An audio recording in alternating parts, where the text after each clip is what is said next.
Hey everyone, Charnie here with Great Expectations Realty. I hope you guys had a great Thanksgiving Day and I hope your holiday season is going great. As for me, my Thanksgiving was really nice. I spent it with some families, especially in-laws, and it was nice. What can I say? We ate a lot of turkey. I think this is the only time during the year that I really eat turkey. Otherwise, it has to be made like Haitian made. That's another video right here. So yeah, I enjoyed it, and I enjoyed the side dishes. It was nice. But anyway, I wanted to make a video today about houses that are listed for sale and going expired in this market. Some sellers want to know why the houses are not selling in a seller's market. And I'm going to give you some example as to why that may have happened. All right, so the topic I wanted to talk about, like I said before, is about why a property is not selling right now and it's a seller's market.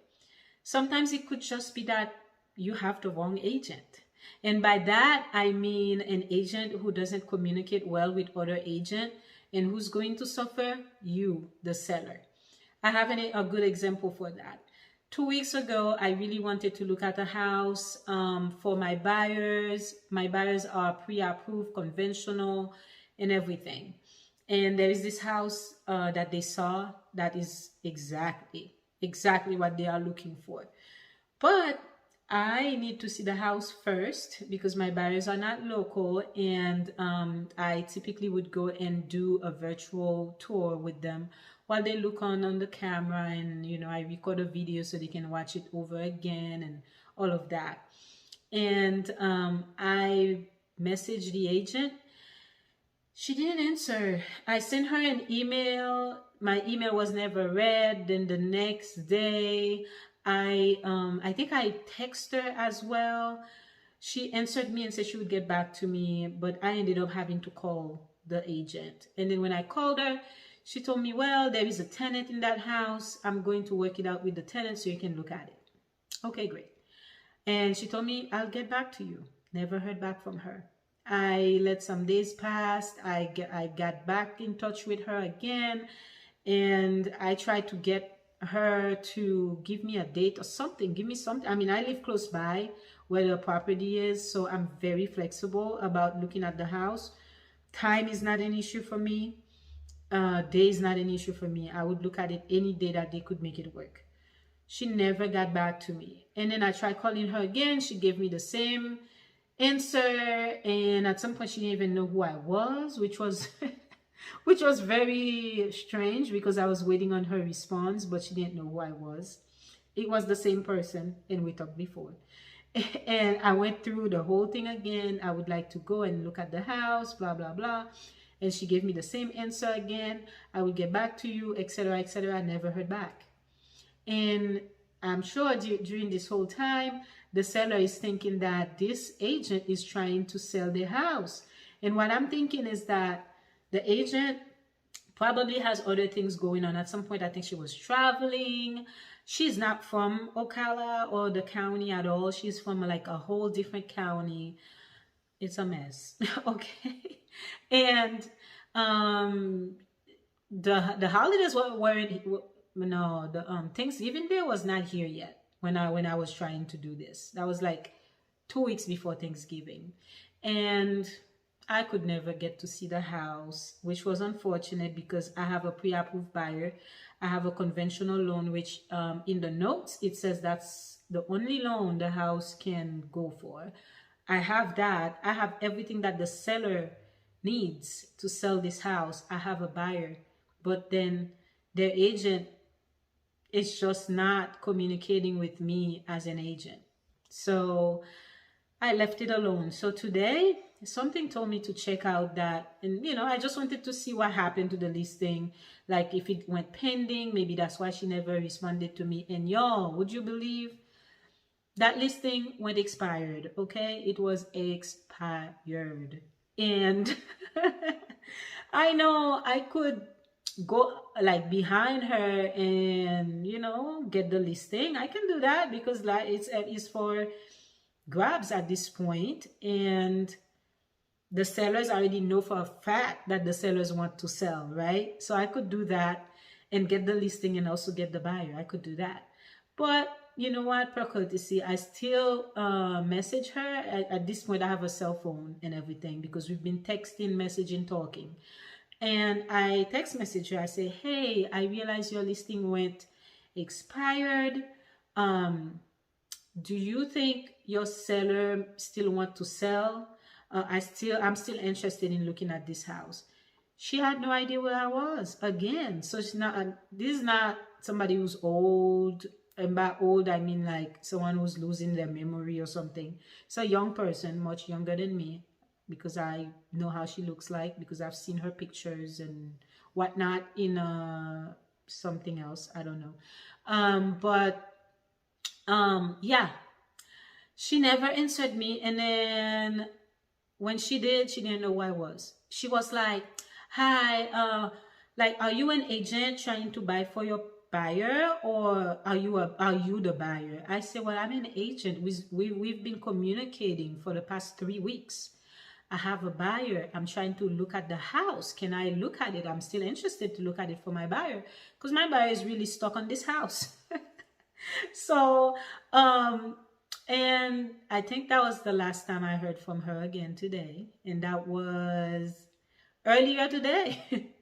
Earlier this afternoon. I mean, it hurts trying to deal with someone who's, I don't know what's going on. Maybe real estate is her side hustle, and she has like a main hustle. I mean, I even got very curious, and I went and looked at her online, and maybe that's her side hustle. That's all I can say. And that's not her main hustle, and she's not very focused on that right now. And I remember a couple of weeks ago, I was in the office, and another realtor, my coworker, she was trying to get in touch with an agent about a property. And when she sent a message to that agent, the agent responded that, this is not my main worry right now. I have other things to do. I think the agent said, I have a call center I'm trying to put together. So this is not my main worry right now. If you want, write a contract, send it to me, and if it works, it works. If it doesn't work, it doesn't work. Like, this is true. This is a true story. And I think my coworker just moved on and just buy something else. So who lost here? The seller lost. The agent didn't lose anything. They have other things going on, and selling that property is really not their priority. So maybe when you have a listing, you want to give it to an agent who is a full-time agent, or even if the agent is a part-time agent, but an agent who cares about what they do. I think you can tell by how the consultation went before you give them that listing. So that's number one. Make sure you give your listing to the right agent, an agent who can communicate. Look and see if the agent has any reviews at all. And sometimes not having reviews doesn't mean it's a bad agent, but I don't know, use your discernment, whatever you want to call it, so you can hire the right agent. And the other reason is this. The other reason could be that your listing is overpriced. Sometimes a property being overpriced is not always the agent's fault. I've been there and I've done that. Sometimes, you tell the seller, this is the price I think your property should be listed at. But, of course, every seller thinks their property is the best and should be sold for the most money. But that we don't just come up with the price of the properties. Actually, as agents, or for me, or how my broker trained me, you don't just come up with a number out of thin air. You have to sit down, you run reports, you look at other houses that were sold in the neighborhood. What did those houses look like? What did they have to offer? Houses that are true comparables to your house, and then we come up with a price that makes sense. We don't just say, oh yeah, I think your house looks nice, let's list it for $300,000. That's not how it works. And if a house down the road was sold for 300,000 with a pool, you cannot expect yours to be sold for $300,000 without a pool, without anything done to it. If the house down the road was sold for 275, but they redid the kitchen, they redid the floors, they painted it, they do all kind of stuff, you cannot expect yours that have damaged walls and damaged floors to be sold for 275 as well. So as an agent, when you call me, I would either tell you what you can do to up the value of your home, or we can list it at a price point where it would still sell, where you would be still okay with what you walk away with, but also that the buyers would be interested in your listing for the price point. Because let's say your house, look bad, like you already move out of your home, and while moving you broke a few things, the carpet wasn't cleaned, or the carpet is old, like your house, let's say your house is 20 years old and the carpet is 20 years old, and the carpet looks really bad, you don't have new floors, and parts of your floor is like, I don't know, broken, pulling off, or bad wood flooring or something, and you didn't fix any of those,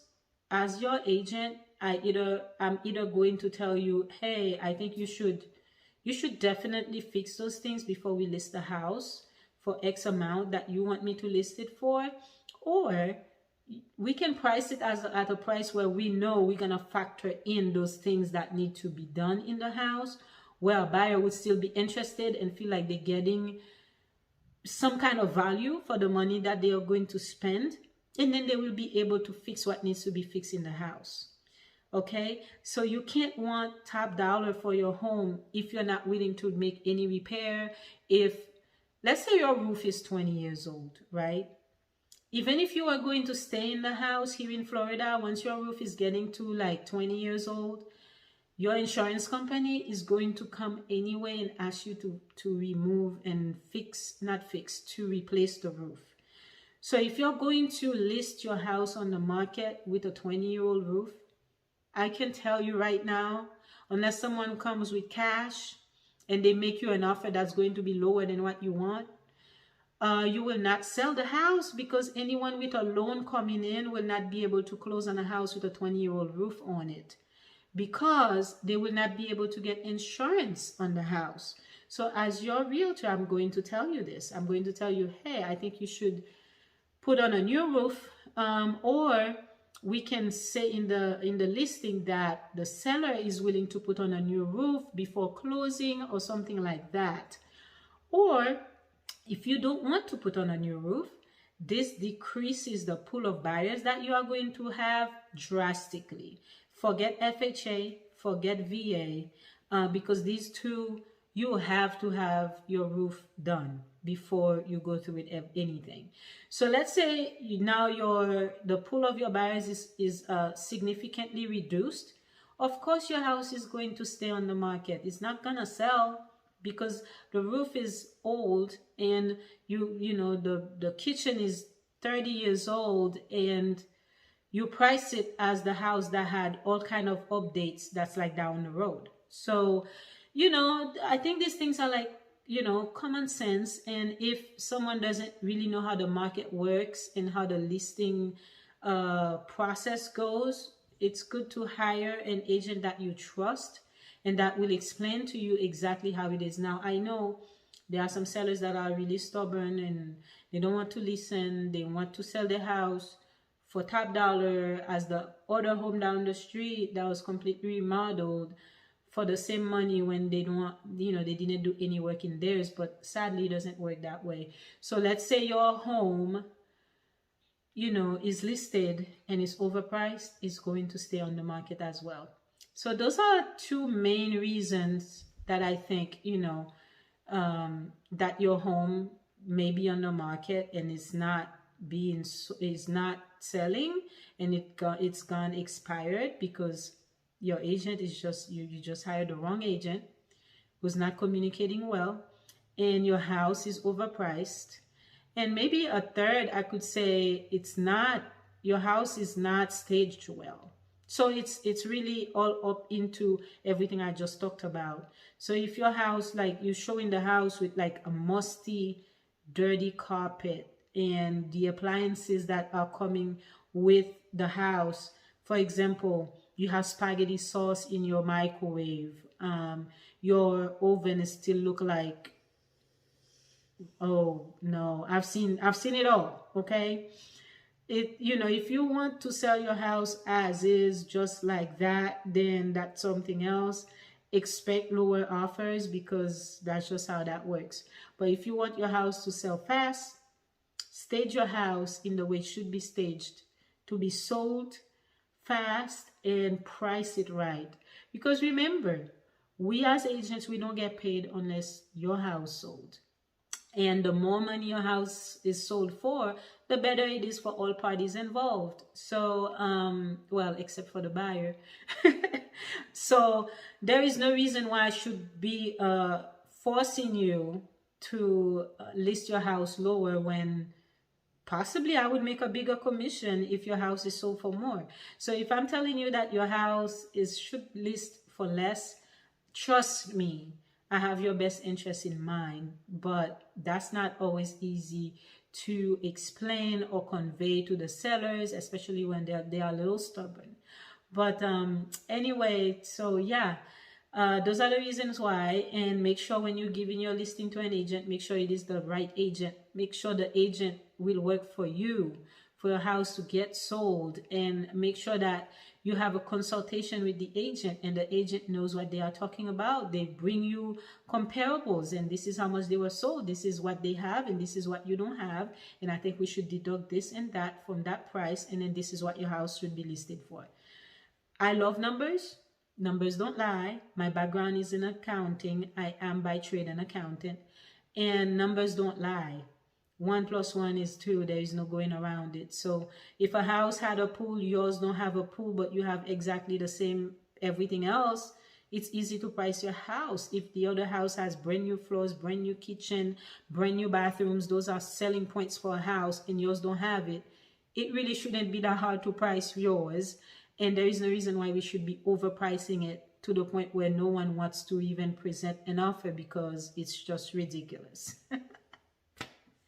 Yeah, so yeah, that's all I had to say. Have a good and happy holidays. Merry Christmas if you celebrate, or whatever else you celebrate. I don't know all of them, so I don't want to say the wrong thing. I will talk to you guys later. Anyway, thank you so much for watching, and remember, if you need my services, my contact information will be in the description of the video. I am with Great Expectations Realty, and I can help you with whatever you want. And if you have a house that you would like to list for sale, feel free to give me a call on my cell number, which will be in the description of the video, and I will be more than happy to do a free market analysis for you to tell you exactly how much your house is worth right now. All of that for free. Let's say you don't want to list it with me, you get to keep it for free. I'm not going to charge you. So yeah, have a good holiday season, guys, and I'll talk to you guys later. This is for real now.